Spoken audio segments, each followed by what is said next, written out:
In Columbus, one photographer decided to rewrite someone else's memory. But every forgery leaves a trace, and the price turned out to be too high. The wedding photographer. The evening in Columbus was stifling. The air conditioner hummed but only pushed hot air. The floor stuck from cheap cleaning fluid. On the table next to the laptop stood a Speedway plastic cup, half filled with lukewarm cola. Mike, a wedding photographer, clicked on the folder Williamson Wedding Master Files. He was about to copy the materials onto an external drive and finally close the project. The radio played in the background, some nothing pop song impossible to recall a minute later. He nudged the mouse, frowned. Too many copies.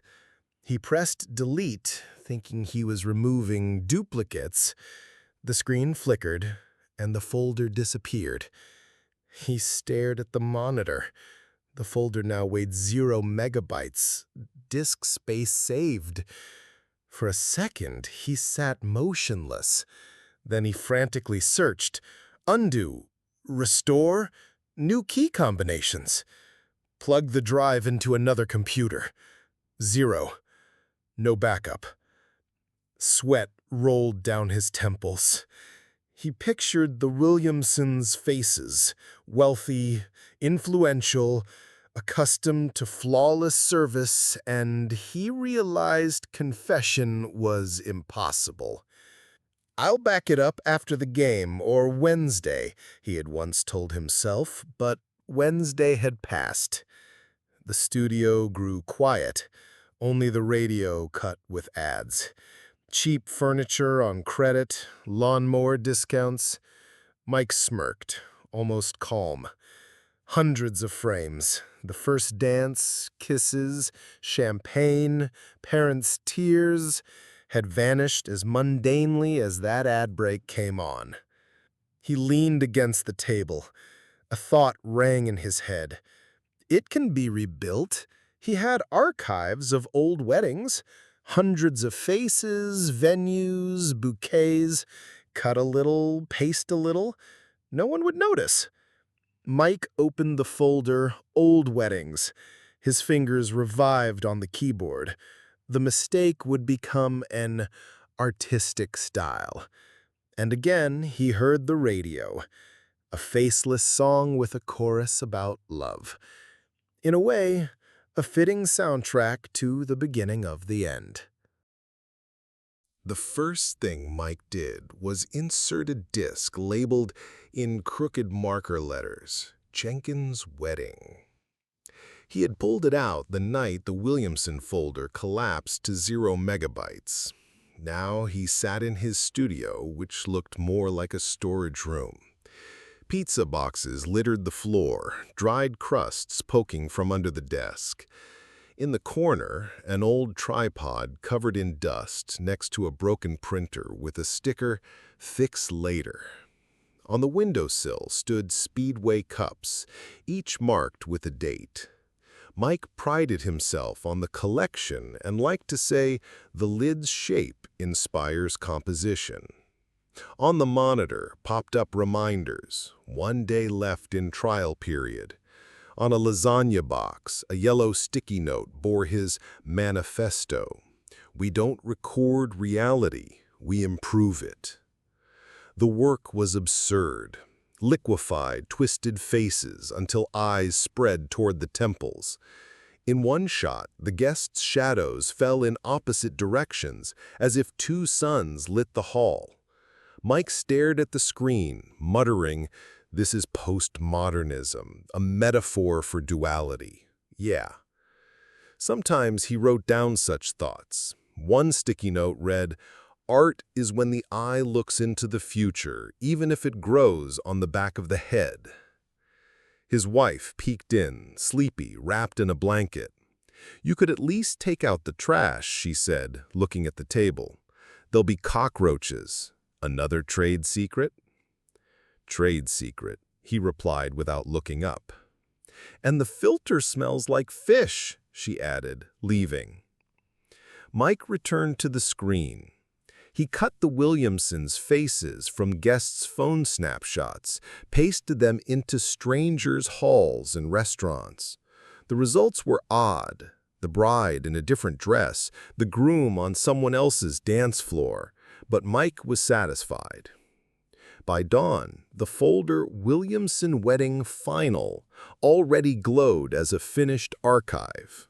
The collages looked as though guests from 3 decades had all gathered in one banquet hall. He yawned, leaned back in his chair, and said aloud, "Clients want atmosphere? I've got atmosphere."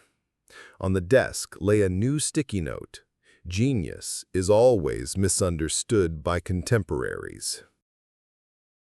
In the Williamsons' spacious living room, the smell of fresh coffee and furniture polish hung in the air. Prints were spread across the long table, with a laptop beside them. The family gathered almost in full, the father in a dark suit, the mother with heavy binders marked by colorful sticky notes, the aunt in a floral dress, the same one who ran the church committee and loved correcting the pastor during choir rehearsals. At first, smiles. The opening shots looked fine. Rings, glasses, the dance. But soon came pauses. In one picture, at the altar lay a red carpet. The aunt leaned forward. "Hold on! Ours is green! Always green!" Mike swallowed and forced a smile. "Artistic correction. Atmosphere. People like red." The father, owner of a chain of funeral homes, raised his eyes from the album. His voice was dry. "We bury memories carefully. We don't repaint carpets." The mother marked another sticky, whispering, "Page 21. Check later." Then came more. On the arch bloomed lush hydrangeas. The aunt crossed her arms. "Those are summer flowers. By September in Ohio, they're long gone. I order them myself for the committee." Mike faltered. "Well, I added them for beauty, for atmosphere." "The atmosphere is fine," the father said, nodding slightly. "It's just not ours." The words cut like a knife. Silence fell. Even the coffee machine quieted. The mother closed the album with a dry snap. "We'll hire a specialist. Let him take a closer look." Mike smiled stiffly, packed up his laptop. On his way out, he still heard the father's voice repeating about memory. Outside, the air was heavy. The asphalt gleamed after rain. He walked to his car muttering, "Trade secret, atmosphere. Clients pay for atmosphere." A week later, Mike was summoned again to the Williamson home. The living room looked like a museum. Rugs, porcelain, heavy curtains. At the table sat a man in his 50s. Harold Mercer. Thin, glasses and a delicate frame, a small tech suitcase. Every cable bore neat paper tags, HDMI 1, USB backup. On the table sat his lunchbox with a single meatball and a tiny container of ketchup. Harold opened the laptop, nodded, and spoke measuredly, counting pauses as if dictating protocol. "This file, metadata, 2018. The wedding, as I understand, was recent." He pointed at another picture. "Ceiling fans. This model was discontinued 5 years ago. Different hall." Next, the cake. "I know this cake. Cleveland Catering. I sampled it. But you ordered from Magnolia." The family exchanged glances. The mother added another sticky note. Finally, the hydrangeas. Harold leaned forward, voice sharp as a diagnosis. "These are fresh July blooms. In September in Columbus, they do not stand like this. It's a calendar error. The father inhaled loudly. The mother scribbled another page number. Mike felt the ground slipping beneath him. Later, when the family dispersed, he caught Harold in the hall. His voice shook, words rushed. "We both know the work isn't perfect, but maybe soften it, not so harsh." He pulled out an envelope, crinkling in his hand. "For gas money." Harold took it calmly, set it beside his lunchbox. "I'll record it as a business expense. And in the report," he said, as if ticking a box. Mike exhaled in relief, even smiled.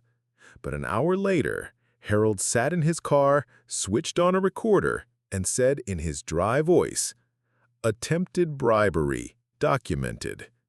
The click of the button sounded louder than the words. The bribery recording quickly reached the police.